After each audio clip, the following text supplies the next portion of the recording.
Hello, my name is Muhammad Al Irfan. My metric number is 199090. We are from Group 10 of Balance. Right now, I am introducing my group members. Hi, my name is Sumati, daughter of Ilamaran. My metric number is 1965058.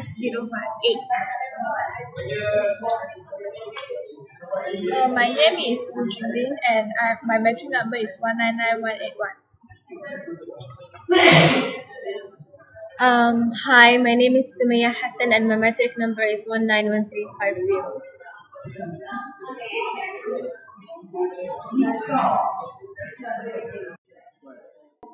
This is our whole block flow diagram where it starts with heat exchanger, followed by furnace, compressor, drying unit, dehydrogenator, demethanizer, deethanizer, followed by cooler, decompressor, and ends at C2 splitter.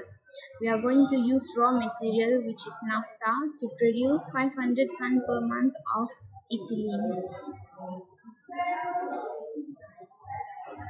Our first unit is heat exchanger where heavy naphtha with flow rate of 244 kmol per hour with the composition of 36.36% C4H10, 50% of C5H12, 13.54 of C6H14 is fed into heat exchanger at the temperature of 863 Kelvin and pressure of 2.655 atm, and it leaves the heat exchanger at the same pressure but different temperature, which is 889 Kelvin, at the same flow rate and same composition.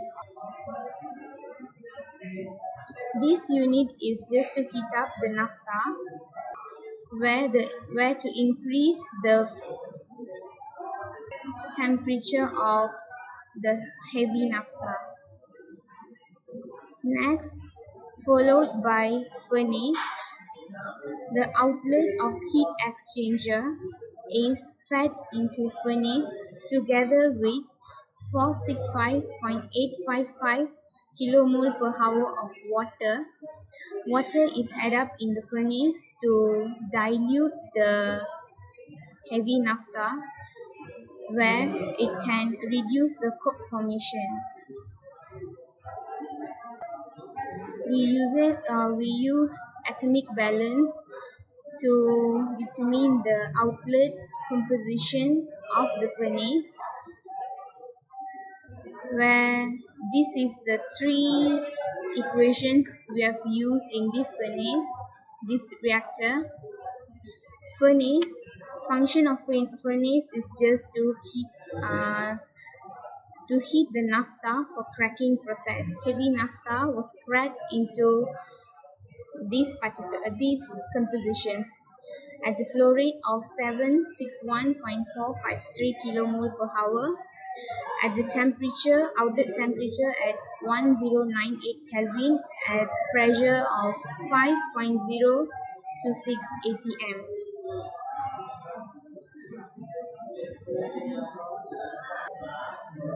The outlet of furnace is then fed into compressor where the cracked naphtha is compressed to 30.990 atm.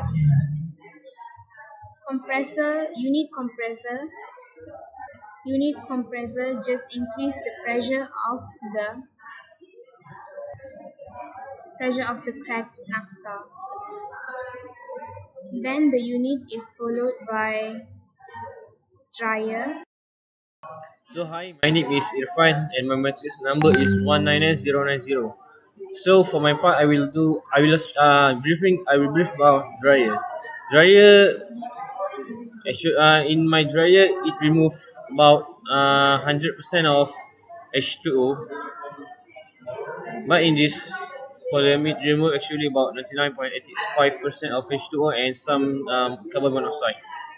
The dryer uses zeolite 3A to remove water about 100% efficiency. Zeolite 3A actually remove any molecule that falls that have radius below 3 angstrom. So water has about 2.75 angstrom of radius, so it absorbs water along the molecular sieve tube. So the removal of water will go into upstream, and the downstream product is the one that we will use in the next unit. So the next unit is dehydrogenator unit. And the function of dehydrogenator is to remove all the hydrogen from liquid stream. There are some assumptions we made in the dehydrogenator unit. In gaseous stream, the temperature will be 254.15 Kelvin and the pressure will be 22.699 atm. Whereas in the liquid stream, the temperature will be 228.15 Kelvin and the pressure will be 30.989 atm. The next unit is the methanizer unit, and this is the plot flow diagram of the methanizer. The function of the methanizer is to remove all the methane from liquid stream, and the assumption we made in the gaseous stream is the temperature will be 256.05 Kelvin and the pressure will be 5.33 atm. Whereas in the liquid stream, the temperature would be 278.15 Kelvin and the pressure would be 25.66 atm. The next block flow diagram is the ethanizer unit. The function of the ethanizer is to remove all the ethane from liquid stream. There are some assumptions we made in the ethanizer unit. In the gaseous stream, the temperature will be 256.35 Kelvin and the pressure will be 0.987 atm. In the liquid stream, the pressure will be 15.79 atm. The temperature will be 343.15 Kelvin. Hi, so I'm going to explain about the last three units. First is the cooler. The function of the cooler is to lower the temperature. So as we can see, we have the inlet temperature 300 Kelvin, and it will lower to 256 Kelvin. And meanwhile the pressure stays same at the same. So as we can see in the cooler, we have the same mole fractions going in, coming out, and same mole flow rate. Moving to the next unit, we have decompressor. The temperature will, the pressure will change with us here. We have the inlet pressure as 15.790 atm, and it will lower down to 1 atm. And we have the same flow rate inlet, same flow rate out, and same mole fraction inlet and same mole fraction out. Finally, we got our C2 splitter. Here we get our final yield. As we can see, we have the inlet temperature 300 Kelvin. Pressure is pressure is 1 atm. So the flow rate we have it here 25.877 kilo per hour, and we have mole fraction of ethylene 95.74, and that will convert to the top stream and will yield to 9.99 of ethylene, and it goes only 2.07 to the bottom stream. And we have the inlet as well. We have in the inlet as well 4.26 of ethane, and only 0.01 percentage will go to the top stream, and the rest will come to the lower part. This is all for our process. Thank you so much.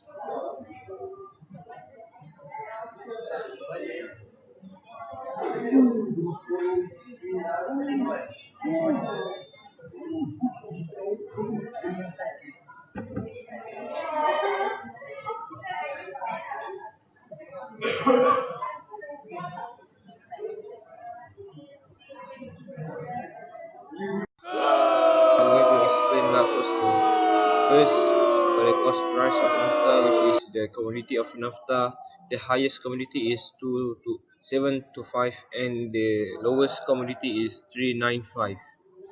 So, by using the total mole flow rate that is obtained from my production feed, from my production, which is 500 ton per month, I got about 16,819.64468 kilogram per hour.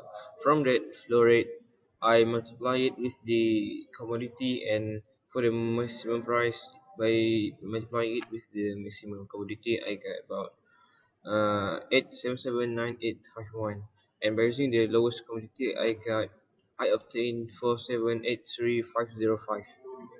That is the price of naphtha, which is the cost.